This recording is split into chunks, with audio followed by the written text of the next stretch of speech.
አላህ የት እንደነበር ማወቅ የሚፈልግ ሰው ከአርሽ በፊት የት ነበረ ካለ ከአርሽ በፊት ምን ነበረ ነው የመጀመሪያው ጥያቄ፣ ይንገረን ነው። አይ ከአርሽ በፊት ምንም ነገር የለም የመጀመሪያው መክሉቅ አርሽ ነው፣ ከአርሽ በፊት ምንም ነገር በአቅጣጫም ቦታም የለም ከተባለ የት የሚለውም ጥያቄ መነሳት የለበትም ነው።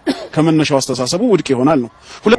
አሁን እኔ ለሱ መልስ የምሰጠው ጀዋብ የምሰጣችሁ አጠር ያለ መልስ ከሆነ ነዓም ነብያችን አለይሂ ሰላም ካን አላህ ወለም የኩን ሸይኡን ገይሩ አላህ ነበር ምንም አልነበረም ብለዋል። ቦታ ለመኖሩ ከአርሽ በፊት አላህ በስተቀር ሌላ ዓለም ምንም አለመኖሩን ይሄን ነብዩ አለይሂ ሰላም አስቀምጠውታል።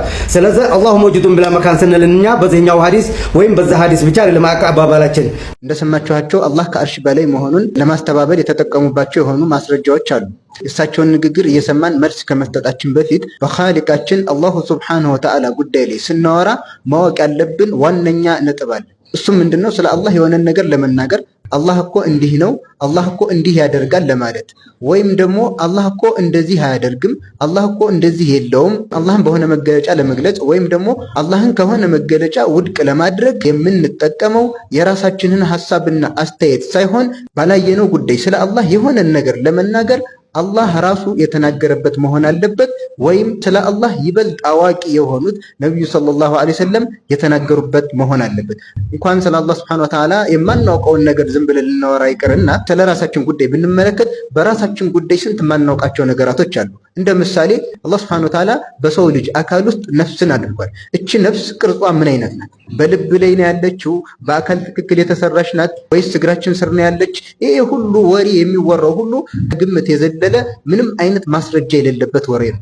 ለዚህ ነው አላህ ሱብሓነሁ ወተዓላ ወፊ አንፉሲኩም አፈላ ቱብሲሩን ወደ ነፍሶቻችሁ እስኪ አትመለከቱምን ይላል። ስለዚህ ስለ ራሳችን ጉዳይ ስለ መክሉቅ ጉዳይ በዚህ አይነት መልኩ የማናውቀው ነገር ካለ መክሉቅን በፈጠረው ኻሊቅ በአላህ ሱብሓነሁ ወተዓላ ጉዳይ ላይ ያለምንም ነገር እንዴት ልናወራ እንችላለን? በአላህ ጉዳይ አላህ እንዲህ ነው አላህ እንዲህ አይደለም ብለን የምናወራው ነገር በሙሉ አላህ የተናገረበት ወይ ነብዩ ሰለላሁ ዐለይሂ ወሰለም የተናገሩበት መሆን አለበት። በመቀጠል ሼኹ ምንድነው ያሉት? ነብያችን አለይሂ ሰላም ካን አላህ ወለም የኩን ሸይኡን ገይሩ አላህ ነበር ምንም አልነበረም ብለዋል። ቦታ ለመኖሩ ከአርሽ በፊት አላህ በስተቀር ሌላ ዓለም ምንም አለመኖሩን ይሄን ነብዩ አለይሂ ሰላም አስቀምጠውታል። ስለዚህ አላሁ መውጁዱን ብላ መካን ስንል እኛ በዚህኛው ሐዲስ ወይም በዛ ሐዲስ ብቻ ለማቀባበላችን ምንድነው ያመጡት? ሐዲስ ቡኻሪ ላይ የተዘገበ ሐዲስ ነብዩ ሰለላሁ ዐለይሂ ወሰለም ምን አሉ?